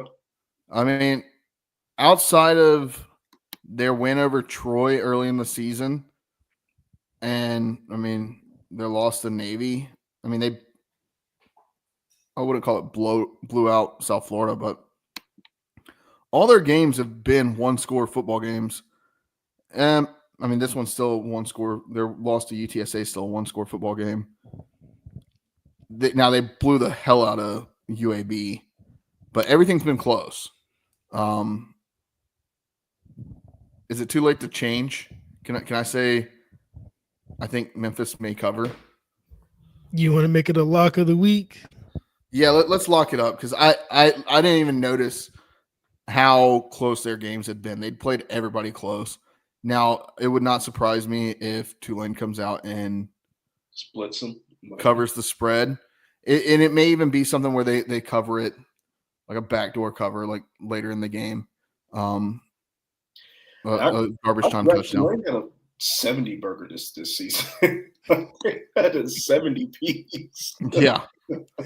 Tulane's honestly they're a very good football team. And I think one thing that's being overshadowed here is that Tulane has a a new head coach, not first year head coach, but a new head coach. And they didn't lose a step. They benched their quarterback. They got is he a freshman? Isn't Mensah a freshman starting quarterback right now? Like, been starting most of the season, carrying this team. I mean, I don't want to see Tulane in 2 years if they can keep this core. Yeah. Well, I got news for you, Josh. We got to play them next year. So on the road too, right? Yeah. Yeah. What is it? They've won like 18 straight conference games. Yeah. Now, granted, they brought in the coach that either won or won the Sun Belt. Yeah. Yeah, won the Sun Belt last year. So, yeah. All right, game number 2 on the slate: NC State at the University of North Carolina, Chapel Hill. Chapel Hill is a 3.5-point favorite, and the over/under is 55.5. I'll take it first as the Raleigh resident. Everyone in the office is basically NC State fans, to be honest with you. Even the ones that went to Carolina, they don't even care about Carolina. That's wild. I'm going to go with NC State to actually win this game. I just think they did everything they could to lose that game last week against Georgia Tech. They did. And I think that Mac Brown's going to give them a nice gift and let them go out on top. The spread. Well, if I got State winning and I got them on the spread and the over under 55.5. That's tough.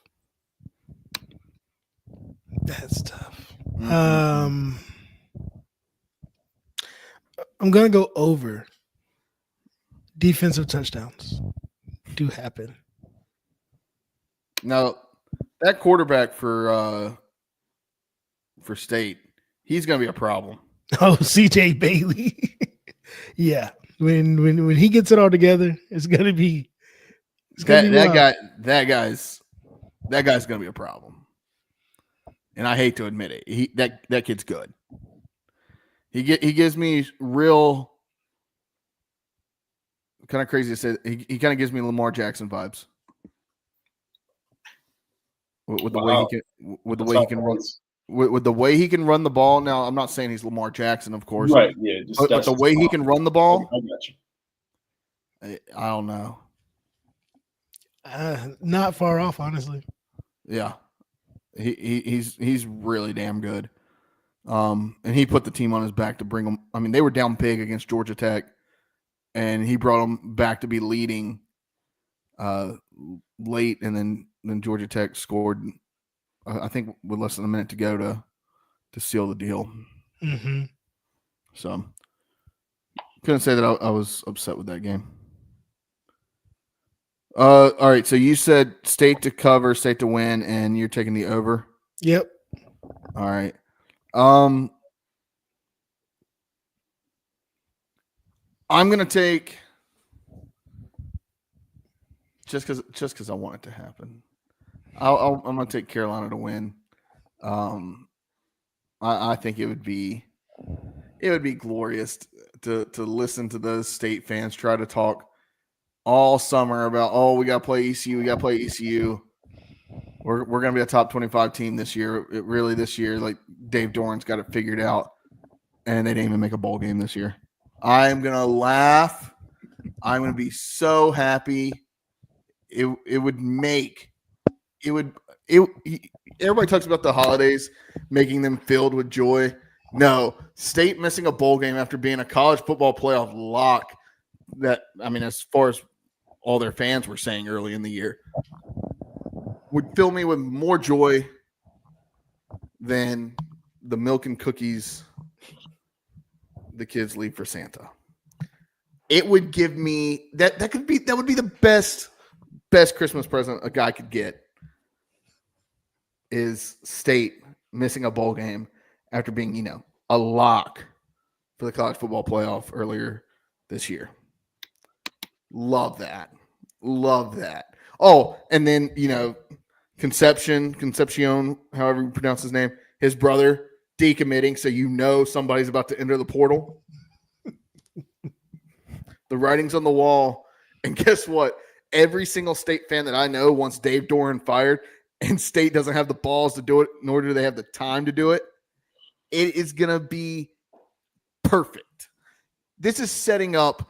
State sold their soul for one Final Four appearance. They sold their soul to win one ACC conference championship in basketball. They sold their soul. The rest of time is going to be downhill, and you're going to be the shithole that you are. Screw State. Go Tar Heels this week. Okay, what about the spread, the over-under? At this point, it doesn't matter. Carolina, I think Carolina does cover. I think they win by a touchdown. And then over-under.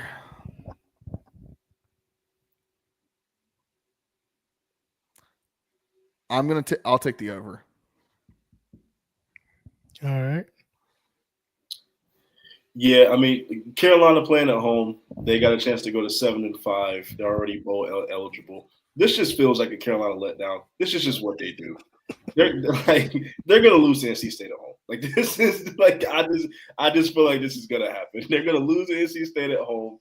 They're gonna allow NC State to get bowl eligible. They're both gonna finish 6-6 and both be poo-poo platter together. So that's just how I see this going. I got NC State winning, covering.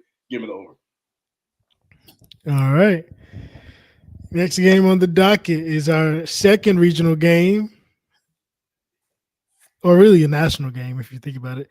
South Carolina, number 16 in the country, goes down the street to number 12, Clemson.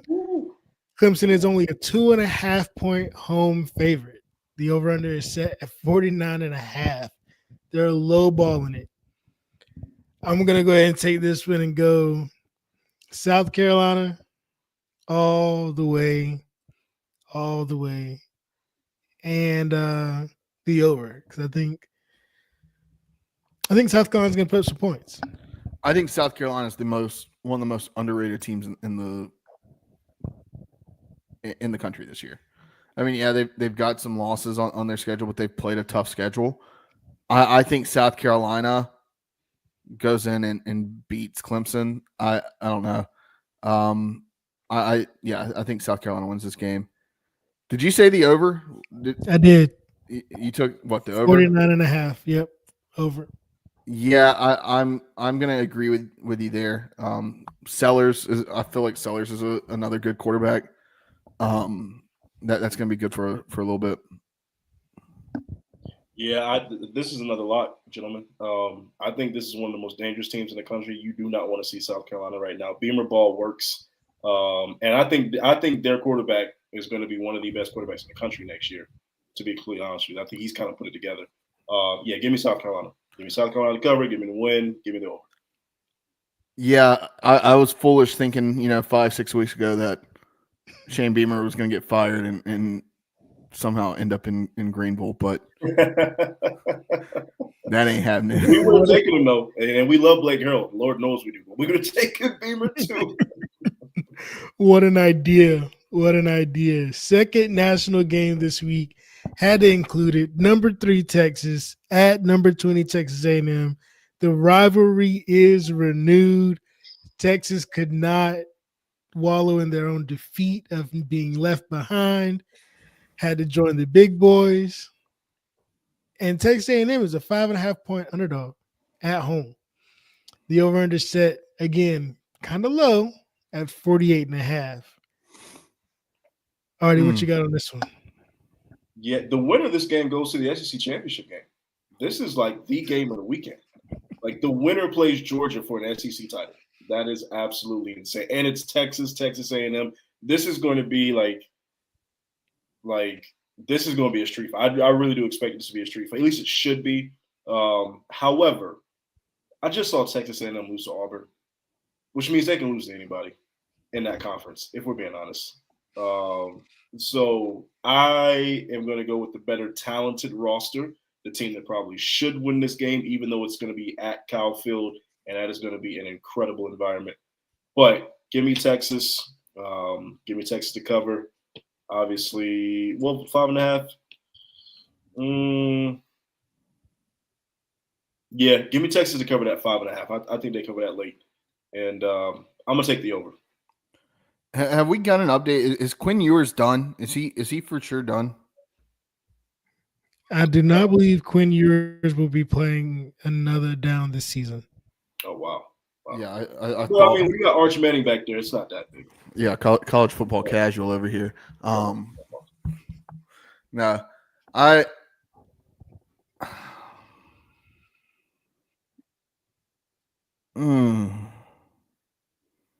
so badly want to do it. I so badly want to take Texas A&M in this game. And they could win it, honestly. I mean, the way the SEC is this season. It would not surprise me. I mean, we talk about Texas. Texas doesn't really have like a standout win. I mean, they don't. They're maybe this would be their best win. I mean, it would. I mean, they beat Oklahoma when Oklahoma was ranked 18th in the country, but that's not really saying much. They beat a not so great Michigan team. They haven't really played anybody all year. When they did, they lost to Georgia. And then they played Vanderbilt real tight on the road at Vanderbilt.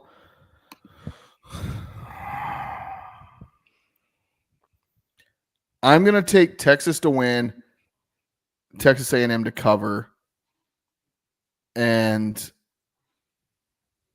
I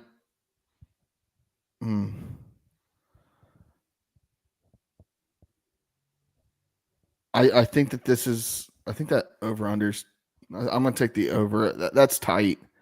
I think this is like a 28-24 game, something like that. Yeah, this is a tough one because everything in me wants to take Texas because it's Texas. Then Texas A&M is at home. It's senior day, man. Mike Elko. Yeah, and the crazy thing is that there are some defensive players who are seniors that Mike Elko recruited under when he was under Jimbo Fisher. Said Texas A&M before he went to Duke. That's crazy. But I don't know, man. I think Texas A&M has it. I think Texas A&M has it. And I do think that it's close, but I do think it's going to hit the over. Yeah. See, I almost said Texas A&M to win. I'm not that confident, but I think it's a very close ball game. It could be one of those games where I see Texas A&M driving downfield, needing to score a touchdown in the fourth quarter. Or Texas. Yeah. I see it. That's how I see it playing out. I don't know. I was really close to taking Texas A&M on this. I think it's going to be a really close game. I think this is going to be one of the best games that we see this year, honestly. It's gonna be one of the most entertaining games I think we see. Because the most entertaining game that we'll see this season is Navy visiting the hallowed grounds of Dowdy Ficklen Stadium. I hate playing Navy. Carolina University. The one place that ECU cannot beat Navy. ECU goes into the game right now as a 1.5 point underdog. I'm gonna recheck the odds right now. This line has been moving all over the place. It started out as with ECU being a 1.5 point favorite, moved to Navy. I saw them up to like +2, ECU +2.5.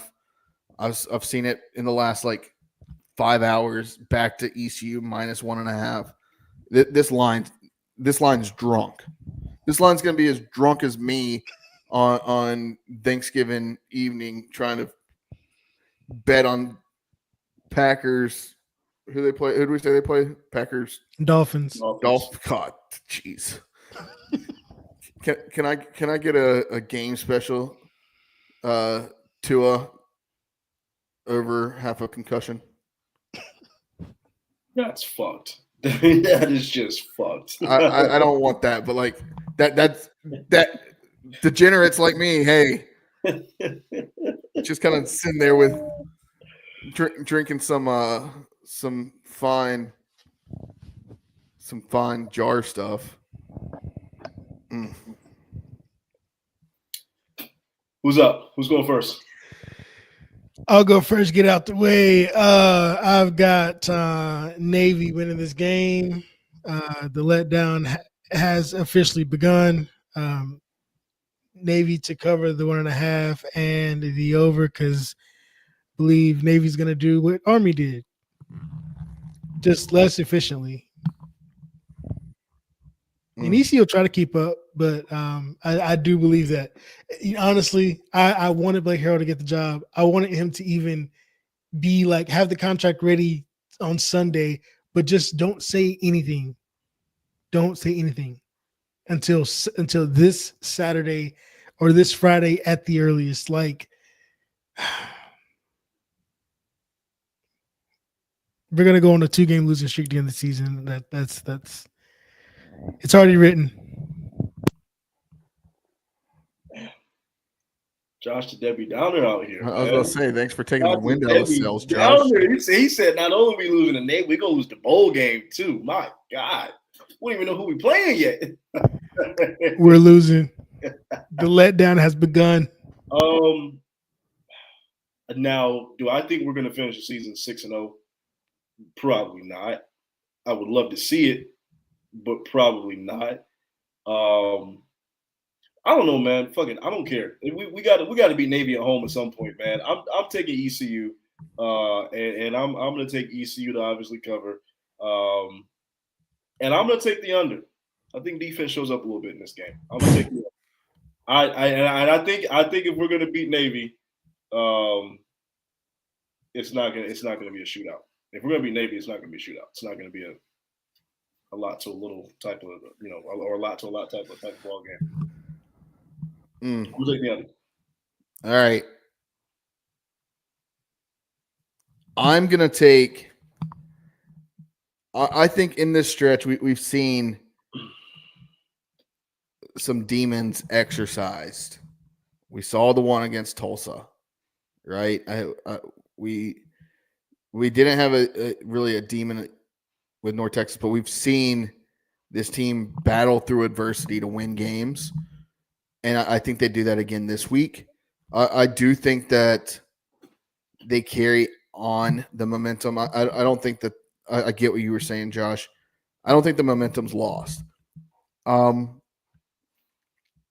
gonna take ECU outright, ECU to cover.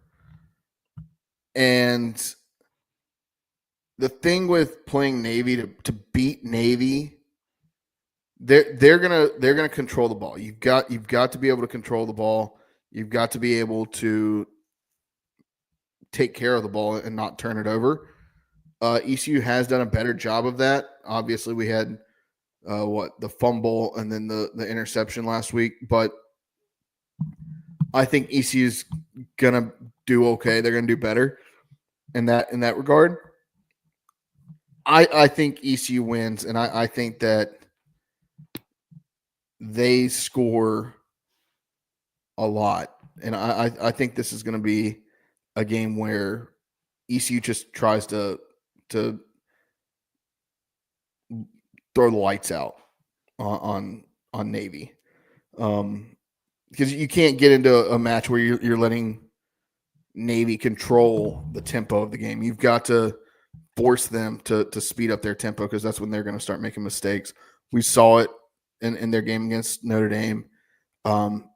Navy, I believe, had like 6 turnovers in that game. They can turn the ball over just as well, especially when they kind of get out of their rhythm and get flattered, or when they get out of their rhythm and they get kind of like off kiltered. I think ECU can take advantage of that. I like this ECU defense against the run. I liked the ECU defense against Army. I think had we had a full half, or really a full game, if you really look at that second half against Army, ECU did a lot of what they wanted to against Army. I like that. I'm taking ECU to win, ECU to cover the spread. I'm going to take the over. One quick editorial note. This is Jared's 9th straight choice of the over.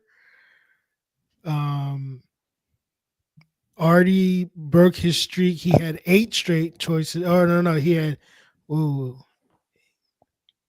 11 straight choices of the over that he broke by choosing the under on this game. So just in case you guys want. How am I doing? How am I doing on that over under? I feel like I don't know. I feel like I've been close on a lot of them. I know I missed the ECU one last week, but you're 33-26 on the over under. Best of all of us. Yeah. Artie and I are 39-20 outright. Jared's 1 game behind us. Against the spread, Artie and I are 28-31. Jared's 26-33. Over under, Jared is 33-26. Artie is 31-28, and I am 30-29. I will say it's no fun to bet the under, bet the over. Nobody's like wanting to bet the under and wanting to sweat that out all game. No, bet the over and have a day. You heard it here first. All right, Artemis, 2 hours into this thing. Let's wrap this thing up. Let's go damn Pirates. Make sure you follow us on social media at Boneyard Podcast. Subscribe wherever you listen to your podcast, Apple, Spotify, Google, wherever. Subscribe, leave us a 5-star review. If you don't, Artemis, watch the damn plank. And then subscribe to our YouTube. Do it right now. Go to YouTube, type in Boneyard Podcast. Or if you're watching on YouTube right now, subscribe. If you do, you're a friend of the podcast for life. If you don't, you can walk the damn plank. Let's go sink Navy, burn the boats, and ride into a new era of ECU football in style. Artie, let's get out of here. Hey, burn the boats, baby. I need one of them hats, by the way. I need one of them Harold Baker hats. But you know what it is. Let's get this 8th win. Let's get to this bowl game on a positive note. As always, Pirate Nation, wash your hands, wash your butts. Deuce.